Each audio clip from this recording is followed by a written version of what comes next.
যখন দেশের বাইরে থাকা প্রবাসীরা ভোট দিলেন না, দেশের ভেতরে থাকা বন্দীরা ভোটের বুথে লাথি মারলেন, তখন দেশের সাধারণ মানুষ কি ভোট দিতে ছুটে আসবে? ত্রয়োদশ জাতীয় সংসদ নির্বাচনকে ঘিরে এই প্রশ্নটাই এখন সবচেয়ে গুরুত্বপূর্ণ, কারণ এই নির্বাচন আর 5টা নির্বাচনের মতো নয়। এখানে নেই আওয়ামী লীগ, নেই সেই রাজনৈতিক মেরুকরণ যার উপর দাঁড়িয়েছিল বাংলাদেশের গত 3 দশকের ভোটের রাজনীতি। আজ আমরা কথা বলবো প্রবাসী ভোটাররা কেন মুখ ফিরিয়ে নিলেন, কারাগারে বন্দীরা কেন ভোট দিলেন না, এর প্রভাব কি 12ই ফেব্রুয়ারি নির্বাচনে পড়বে?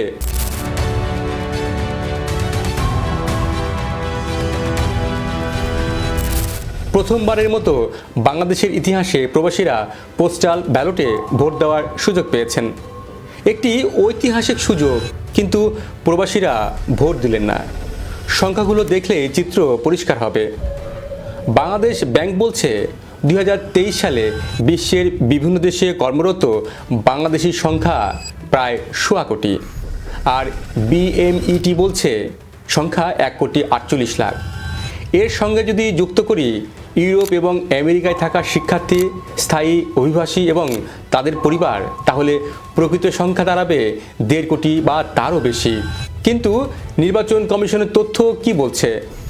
পোস্টাল ভোট বিডি অ্যাপে নিবন্ধন করেছিলেন মাত্র 7,61,138 জন। তার মানে কি? এর মানে দাঁড়ালো 95% বেশি প্রবাসী ভোটার ভোট দেওয়ার আগ্রহ দেখাননি। এটা শুধু অনাগ্রহ নয়, এটি একটি রাজনৈতিক বার্তা। এখানে কিন্তু শেষ নয়। নিবন্ধন করেছিলেন 7,61,000, কিন্তু ভোট পড়েছে মাত্র 4,66,000, অর্থাৎ নিবন্ধন করেও 38% বেশি প্রবাসী ভোট দেননি। কিন্তু প্রবাসীরা ভোট দিতে আগ্রহ দেখালেন না কেন? মধ্যপ্রাচ্যে পোস্টার ব্যালট কারসাজির ভিডিও ভাইরাল হওয়ার পর অনেক প্রবাসীর মধ্যে তৈরি হয়েছে অনাস্থা। যুক্তরাজ্যের আশফাক বিন মুস্তাফা দ্য সান 24.কে বলেন, আমি রাজনীতি বুঝি না, ব্যালট পেয়েছিলাম কিন্তু এখন আর ভোট দিচ্ছি না।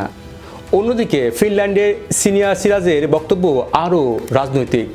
তিনি বলেন, আমার ভোট দেওয়ার দল নেই, আমি আমার বাবার নৌকাতেই আছি।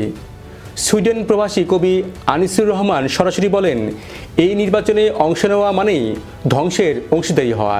এই বক্তব্যগুলো এক জায়গায় করলে এর অর্থ দাঁড়ায় এই ভোটের প্রতি কোনো আস্থা নেই বেশিরভাগ প্রবাসীর। এবার আসি দেশের ভেতরের আরেকটি গুরুত্বপূর্ণ জায়গায়, সেটি হলো কারাগার। এই প্রথম বন্দীরা পোস্টার ব্যালটের মাধ্যমে ভোট দেওয়ার সুযোগ পেয়েছিলেন, কিন্তু ফলাফল কি হলো?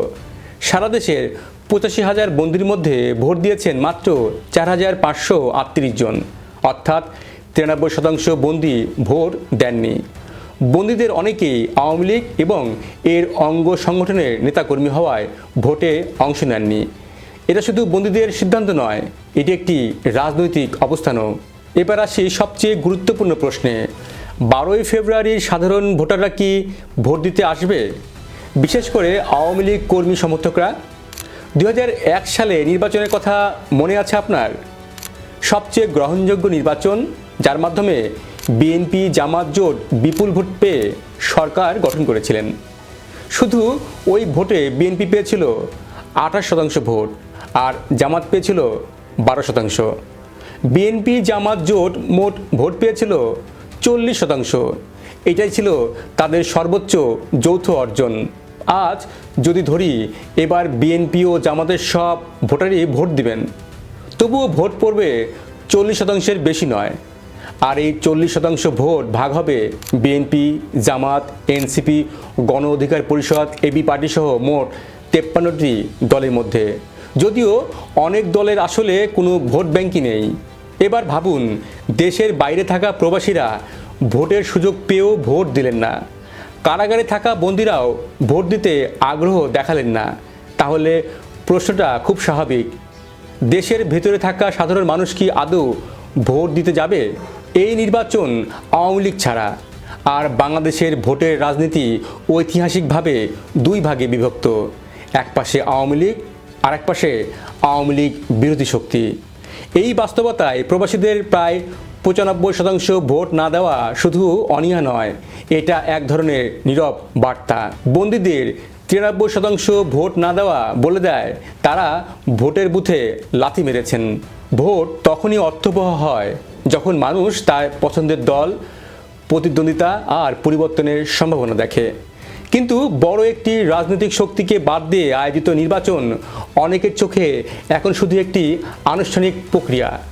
ত্রয়োদশ জাতীয় সংসদ নির্বাচন শুধু একটি ভোট নয়, এটি একটি পরীক্ষা জনগণের আস্থার, রাজনৈতিক গ্রহণযোগ্যতার, ভবিষ্যৎ রাজনীতির।